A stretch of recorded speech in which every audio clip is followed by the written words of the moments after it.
ભારત માતા કી જય. હાલો તો લગાડી દેવો ને ધ્વજ.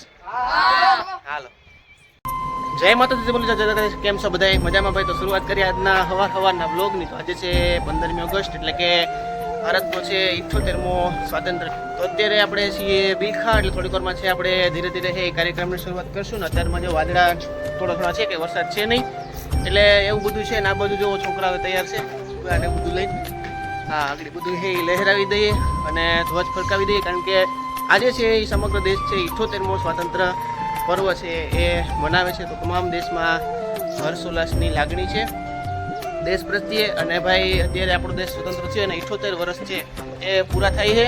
તો ભારત માતા કી જય. હાલો તો લગાડી દેવો ને ધ્વજ. હાલો હવે સાહેબ અમારા ધ્વજ રાખવાનું હાલે છે. હવે ધ્વજને થોડીક વારમાં છે હવે ફડકાવી દેવું. તૈયારી હાલે છે ફૂલે ફૂલ, બરોબર ને? હાલો હવે ધીરે ધીરે અમે વાળીએ અને છે ને જવા દઈએ એમની માથે નીચે આમ રાખો. ચાલ હા એ કઈ ના થાય.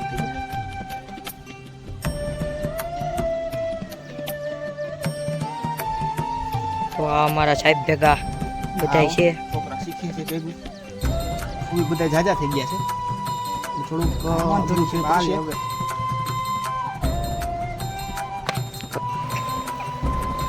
તો રાષ્ટ્રધ્વજ હવે લગાડી દીધો છે ને થોડીક વારમાં જ છે આપણે જો મીંડા ધ્વજ પવનના ફરકવા. હાલ થોડીક વારમાં છે ફરકી જાય. સૂર્યનારાયણ માથે આવતા જાય ધીરે ધીરે.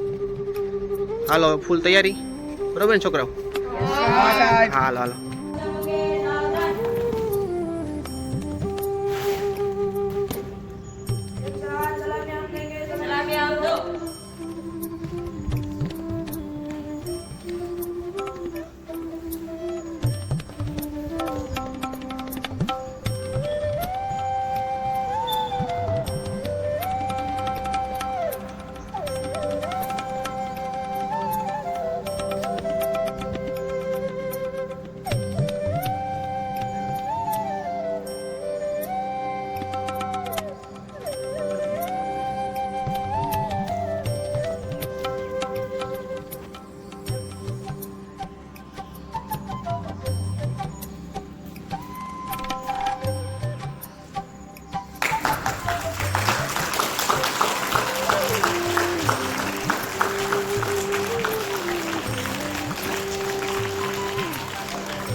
परेड पीछे मुड़, परेड आगे बढ़, परेड दम. કાર્યક્રમ ચાલુ છે 15મી ઓગસ્ટ. જો ધ્વજવંદન ચાલુ છે. તો ધ્વજવંદન થઈ ગયું છે અને જીવન જ્યોત શૈક્ષણિક સંકુલની બિલ્ડિંગ ઉપર ભારતની રાષ્ટ્રધ્વજ તિરંગો લહેરાય છે. બધા વિદ્યાર્થીઓ હવે કાર્યક્રમ માટે તૈયાર. થોડીક વારમાં જ હવે જે દેશભક્તિના કાર્યક્રમો છે એ ચાલુ કરવામાં આવશે. પૂરેપૂરું બિલ્ડિંગ છે શણગારી દેવામાં આવ્યું છે. વિદ્યાર્થીઓને ઉત્સાહ રહે પોતાના જીવનમાં દેશ પ્રત્યે. આથી હાલો હવે ધ્વજ પતાકા રાષ્ટ્રધ્વજ ફરકે. હવે આજે ધીરે ધીરે શરૂઆત કરી. 19 નવેમ્બર 1828 ના રોજ કાશીમાં થયો હતો. તેમના પિતાનું નામ મોરપીક તાંબે અને તેમની માતાનું નામ ભાગીરથીબાઈ હતું. તેમનું બાળપણનું નામ મણિકર્ણિકા હતું. બધા તેને પ્રેમથી મનુ કહીને બોલાવતા. મનુએ બાળપણથી જ શાસ્ત્રો અને શસ્ત્રોની શિક્ષા પ્રાપ્ત કરી હતી. ઈસવીસન 1842ના રોજ ઈસવીસન 1842માં ઝાંસીના રાજા ગંગાધરરાવ સાથે તેમના લગ્ન થયા. લગ્ન ત્યારે તે ઝાંસીના રાણી બન્યા. વિવાહ બાદ તેમનું નામ આપણા દેશમાં આઝાદી પહેલા આપણા દેશમાં અંગ્રેજોનું શાસન શરૂ હતું.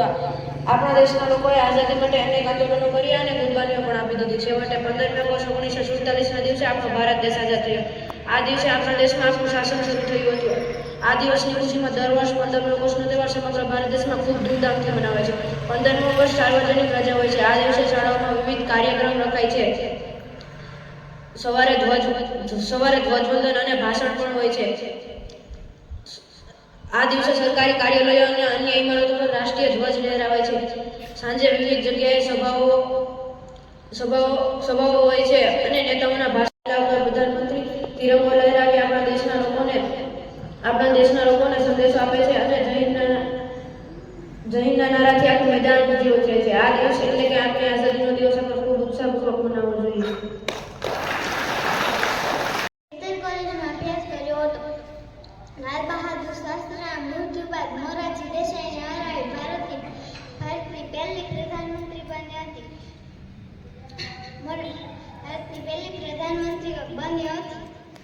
રવિન્દ્રનાથ ટાગોરે મને પ્રિયદર્શીને એવું નામ આપ્યું હતું. જય હિન્દ, જય ભારત, ગરબી હટાવ, ગરબી હટાવ.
તો અત્યારે ધ્વજ છે આપણો તિરંગો કેસરી સફેદ ને લીલો. કેસરી છે એ સમૃદ્ધિનું છે પ્રતીક અને સફેદ રંગ છે શાંતિનું પ્રતીક છે અને સાથે લીલો રંગ છે એ હરિયાળીનું પ્રતીક છે એવો તિરંગો અને અત્યારે અશોક ચક્ર જે 24 આના ધરાવે 24 કલાક સતત પ્રગતિ કરવાનું છે અને આવી રીતે આપણો રાષ્ટ્રધ્વજ છે સદાય માટે ફરકતો રહે.